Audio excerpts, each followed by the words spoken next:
장현재의 마감 브리핑입니다.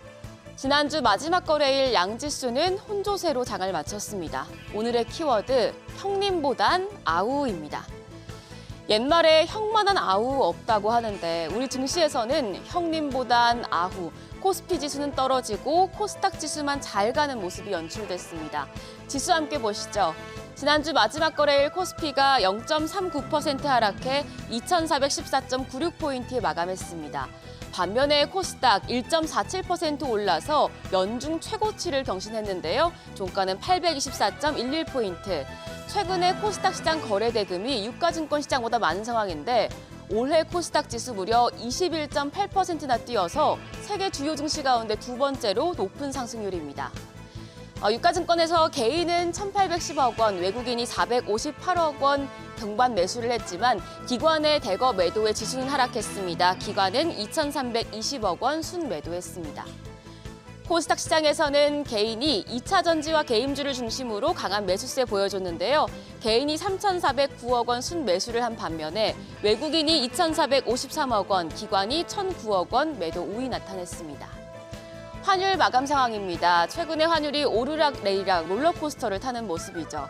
이날 서울 외환시장에서 달러 대비 원화 환율은 16원 오른 1,294원 30전에 거래를 마쳤습니다.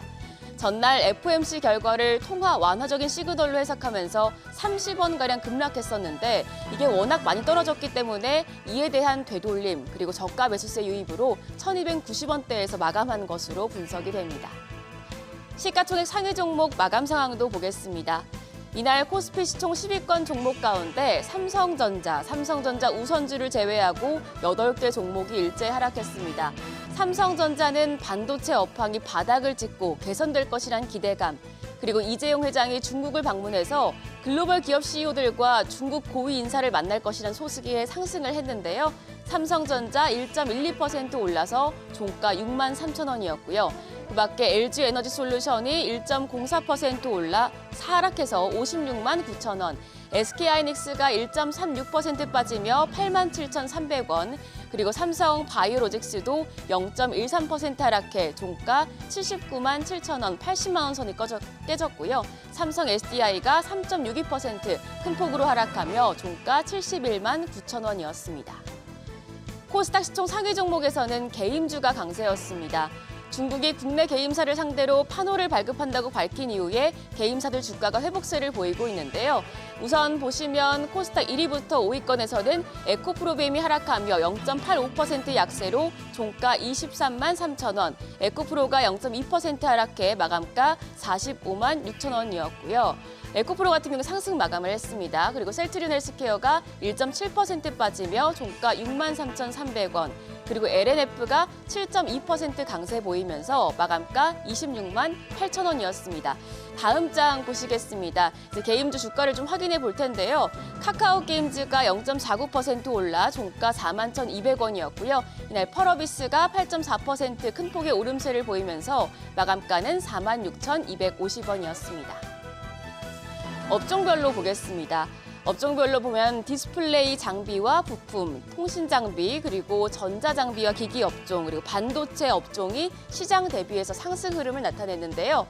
디스플레이 업종의 경우 애플이 삼성 아이폰용 유기 발관 다이오드, OLED 패널을 추가 주문하면서 의존도를 높였다는 소식이 호재로 작용을 했고요.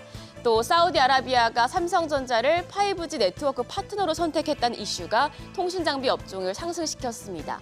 그밖에 전기차 충전소 관련 모멘텀으로 관련주들, 그리고 업황 개선 기대감에 반도체 업종이 강세를 나타냈습니다. 3월 마지막 주죠. 증시 분위기 이번 주엔 어떨까요? 증권가에서는 이번 주에는 은행권 시스템 붕괴 우려가 지속되는 가운데 박스권 내에서 등락을 이어갈 것이라는 전망이 우세한데요. 앞서 굿모닝 마켓에서 보셨겠지만 이번 주에 미국과 유럽의 주요 금융권 인사들의 발언을 통해서 금리 인상 종료 시점에 대한 힌트를 얻으셔야겠고요. 업종별로 보면 2차 전지에 불었던 훈풍이 이번에는 반도체로 넘어갈지 주목하셔야겠습니다. 지난주에 반도체 업황이 바닥에 머물러 있다는 분석에 KRX 반도체 지수가 일주일 동안 6%나 올랐었습니다. 반도체 업종에 대한 증권사의 전망이 굉장히 긍정적입니다. 여러 증권가에서 2차 전지주 다음으로 반도체 업종을 주목하라는 보고서가 나오고 있는데요. 신한투자증권에서는 2차 전지 다음으로 반도체를 주목해라 이렇게 말합니다. 이제 2월 들어서 시장을 주도한 2차 전지에 대한 차익 실현 압박이 점점 커지고 있는 상황에서 반도체주는 상대적으로 주가가 그동안 하향 추세를 보여왔는데요.